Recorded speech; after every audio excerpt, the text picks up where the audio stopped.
cuidar de você, esse é o plano.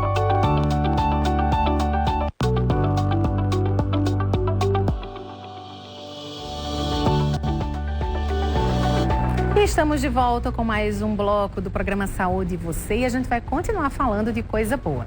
É que os clientes da Unimed aqui de João Pessoa podem contar agora com o Interna Fácil, que é um sistema online que busca agilizar a hora da internação.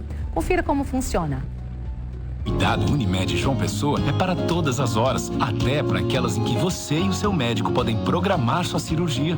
Conheça o Interna Fácil, o sistema online que agiliza sua internação para cirurgias eletivas no Hospital Alberto Urquiza Vanderlei, com check-in sem sair de casa e todo o conforto do maior plano de saúde. Acesse unimedjp.com.br e saiba mais. Unimed João Pessoa. Responsável técnico Dr. Fulvio Petrucci, CRMPB 5167. E olha só, você sabe o que significa dependência emocional? Tem muitas dependências, né? Essa realmente é diferente, mas é muito importante. Esse problema é quando extrapola o limite e acaba interferindo na liberdade do outro. Se isso acontece com você, é bom procurar a ajuda de um especialista. A gente vai acompanhar agora a entrevista com a psicóloga Aline Arruda para entender como isso funciona. Dependência emocional. Esse é o tema da entrevista de hoje do programa Saúde e Você. E a especialista convidada é a psicóloga Aline Arruda. Aline, muito obrigada por nos receber. E a gente está vendo que não é só a dependência de casais, né, do relacionamento amoroso, propriamente dito, que tem a ver com esse tema. São relações pessoais das mais diversas. Quais as que mais chegam aqui no teu consultório? Relações de amizade e relações de pais e filhos, especificamente mães e filhos, né? Então, geralmente a gente observa quando a gente vê um perfil mais narcisista, que é aquela pessoa que exige demais, às vezes ela coloca assim, eu fiz tudo para você, e isso vem desde a infância, né? Então, geralmente cresce uma pessoa ali dependente emocional, ou seja, ela teve uma carência da presença e do afeto na infância, e aí quando ela se torna adulta, ela continua precisando demais do outro. Além da gente, claro, né, somos seres sociáveis, a gente precisa estar em sociedade convivendo com essas outras pessoas, mas quando a gente vê que está excedendo, né, essa interação, a gente realmente está dependendo muito do outro. Quando a gente só consegue se sentir bem, seguro e em relação também à autoestima, com a aprovação do outro. Né? Às vezes a gente vê isso, por exemplo, em adolescentes, quando elas querem combinar roupa, perguntar que roupa vai, de não escolher a própria roupa, mas quando a gente vê um adulto, né, muitas vezes também nas relações de trabalho, será que meu trabalho está bom? Será que o que eu fiz está suficiente? Então ele precisa da aprovação do outro. Às vezes nas relações de amizade também, se o outro não aprova, a pessoa não consegue ter autonomia, não consegue se sentir seguro o suficiente de dizer assim, não, mas eu vou fazer dessa forma, eu acho que dá certo. É diferente de não entrar em conflito, né? Às vezes um quer uma coisa, outro quer outra, e ali naquele momento cede para não entrar em conflito. Mas nessas situações a pessoa só consegue fazer se for do jeito que o outro achar melhor, que o outro aprovar. E aí nem precisa falar, né? É prejuízo na certa, no trabalho, na vida pessoal, enfim, né? Como é que a gente faz para tentar se desvincular, mas claro, mantendo ainda essa amizade, esse relacionamento, o respeito entre os indivíduos? Pois é, porque muitas vezes a pessoa começa a perder a sua identidade. De tanto que ela faz ao gosto do outro, ela começa a se esquecer de como ela era. Tudo bem terminar uma relação de amizade, uma relação afetiva e a pessoa sofrer, mas ela saber quem ela é, além dessas relações, né? Então, quando a gente pensa assim, qual é o melhor caminho, é ela buscar o autoconhecimento. Muitas vezes ela precisa da psicoterapia para poder se redescobrir, muitas vezes descobrir outros gostos, uma nova forma de olhar para si, mas é importante que ela saiba quem é, que ela conheça a sua identidade, para que ela não desenvolva, né, ou tire, se ela tiver, essa dependência emocional.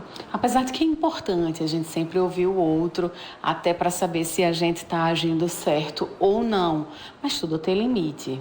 Exatamente, até grandes líderes de empresa, eles têm consultores, eles têm avaliadores que vão orientar, que vão dizer qual é o melhor caminho. É importante que a gente tenha um olhar crítico. A crítica não é como a gente vê hoje na internet, né? Que as pessoas apontam e falam mal. A crítica é construtiva. Olha, se você fizer dessa outra forma, talvez fique mais legal, e a pessoa ouvir e refletir sobre. Né? Então, as relações sociais, como você falou, nós somos seres sociais, elas são importantes, mas é saber ponderar ali entre o ouvir, mediar e executar. E quando há um problema nessa relação? Por exemplo, a traição. Então, há uma quebra naquela dependência que aparentemente estava tudo correndo de forma saudável, mas diante de um fato como esse, fica difícil a permanência dessa interação entre os indivíduos. Eu acho que o problema se torna ainda mais grave, né? Como tentar solucionar em casos como esse? Nesses casos, o que é mais grave é quando a pessoa já percebeu que não dá mais certo, que ela não concorda com aquelas situações, mas ela não consegue deixar a pessoa. Né? Aí é um ponto mais difícil. Então, é importante que ela busque ajuda. A rede de apoio social que a gente fala, de procurar amigos, procurar familiares, procurar um profissional, para que ele possa auxiliar essa pessoa a conseguir sair dessa relação. A gente pensa que relações, por exemplo, abusivas, elas são só físicas, né? Mas tem uma questão que pode ser de abuso emocional também. Ela não consegue mais, ela não suporta, mas ela não sai. Então, às vezes, ela vai precisar realmente de uma ajuda profissional para conseguir sair dessa relação. E demora muito esse processo, vamos chamar assim, de desapego?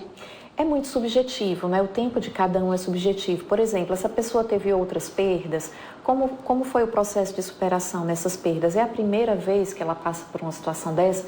Que rede de apoio ela tem? Porque às vezes a pessoa tem amigos, tem pessoas ali que ela pode contar, então às vezes tem uma ajuda mais sustentada, ou se é uma pessoa que é sozinha.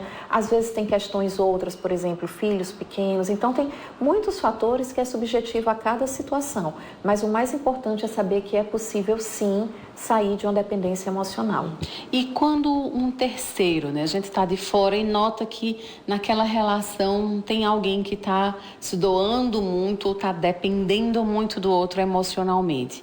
O que é que a gente tem que fazer, né? Quem está de fora querendo ajudar, né? O amigo, o colega, enfim, o parente. É importante ajudar. Se você está vendo que uma pessoa está numa situação, porque às vezes a própria pessoa não vê, né? Então é importante chegar com muito cuidado, com muito manejo, demonstrando apoio, demonstrando carinho, né? Que está ali disposto a ajudar, que essa pessoa pode contar com ele, para tentar auxiliar essa pessoa, né? Às vezes a gente sabe que tem pessoas que não querem escutar, que não querem ver, mas nem por isso a gente deve deixar essa pessoa de lado, né? É importante estar ali, olha, isso que essa pessoa está fazendo não está legal, como é que você está se sentindo em relação a isso? Porque às vezes é um auto-questionamento que a pessoa faz, né? Eu consigo viver sem essa pessoa? O que essa pessoa está fazendo era meu projeto de relacionamento que eu queria? Essa relação de trabalho, essa relação afetiva, essa relação familiar, é dessa forma que eu me vejo vivendo por muito tempo?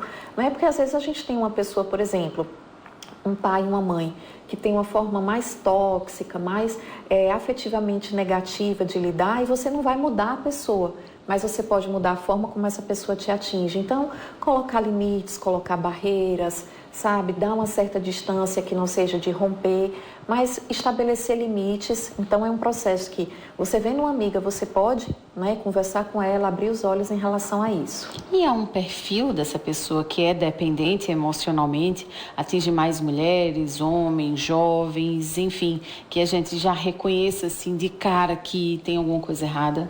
Com adolescentes, ele está ainda em um processo de construção, né? Então, as relações elas estão sendo construídas. É até comum que uma amiga fique chateada porque chamou a amiga para ir para a praia e a outra amiga preferiu ir para o shopping com outra pessoa e ela já sente-se sofrendo, né? Então, ela está nesse processo de construção de relações. Mas quando a gente percebe em relações adultas esse tipo de situação, é bom estar alerta.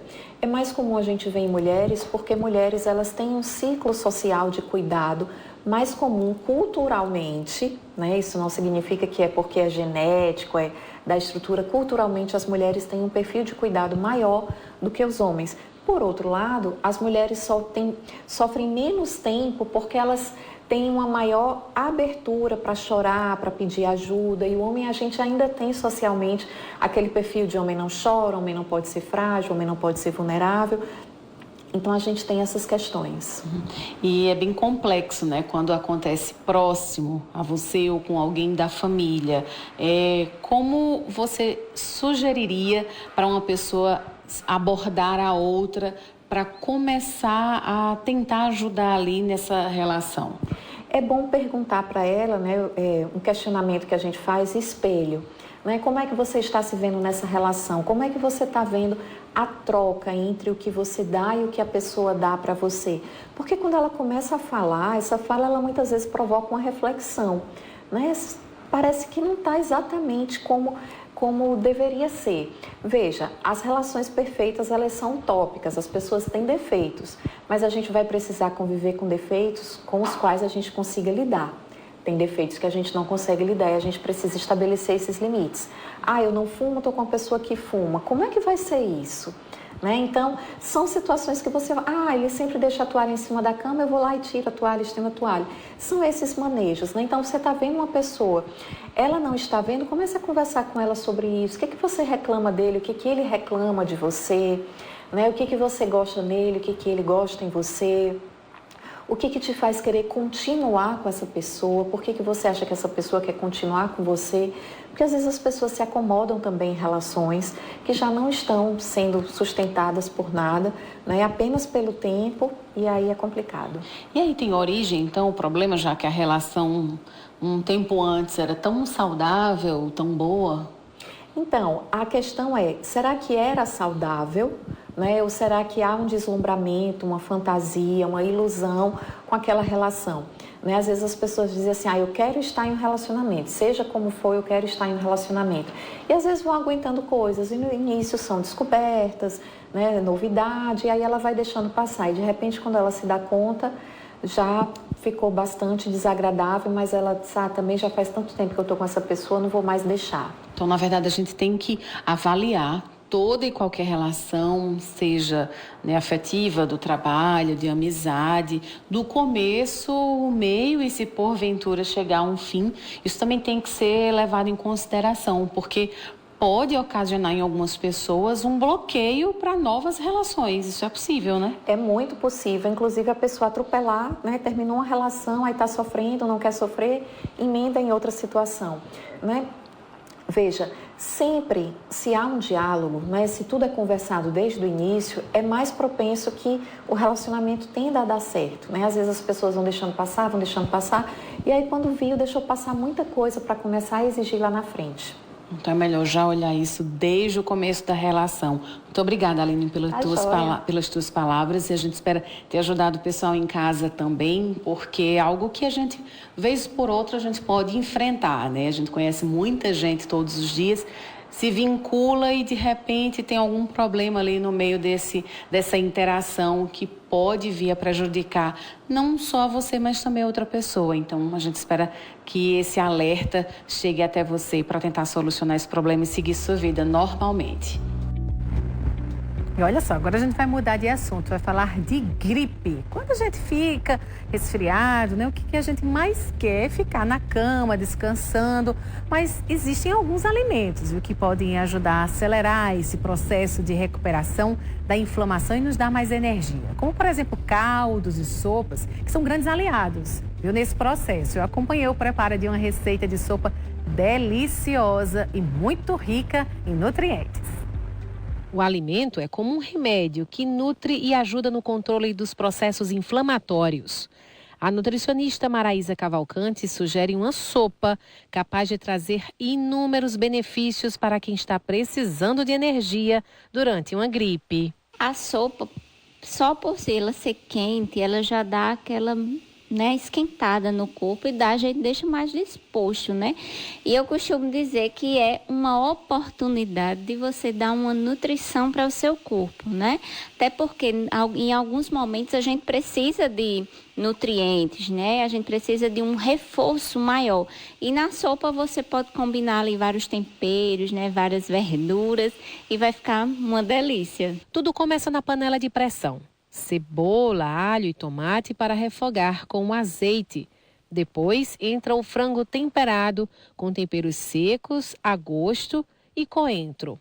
Aí é só colocar um pouco de água quente para acelerar o processo de cozimento. Vai também uma batata inglesa, uma cenoura e 2 rodelas de inhame. Agora é deixar pegar a pressão e ficar por pelo menos 15 minutos no fogo. A gente tem que pensar em nutrientes, vitaminas, vitamina A, vitamina C, vitaminas do complexo B, alguns minerais também. Então, o que é que eu indico? Abuse nos temperos, né? Temperos naturais, como a cúrcuma, como o alho, a cebola, que tem ação antiviral, né, no nosso corpo e ação também anti-inflamatória, como a cúrcuma. Tem a cenoura, que é fonte de vitamina A também, que é interessante para manter a nossa imunidade.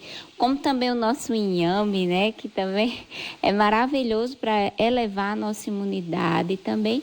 E adicionar ali as batatinhas, né, para dar aquele sabor e dar aquela energia também, mais disposição. Marais, a gente estava aqui conversando antes, você fez essa sopa com foco para aquelas pessoas que estão resfriadas, com alguma gripe, mas o ideal é que essa alimentação seja consumida por todo mundo. Então, as pessoas que estão em casa mais doentes e as saudáveis também, né? Ela é uma refeição muito completa. Com certeza, muito completa, super saudável, até mesmo porque a gente precisa se prevenir, né? Então, se vai pensar em prevenção, pense em uma alimentação mais saudável, balanceada, que geralmente vai dar muito certo.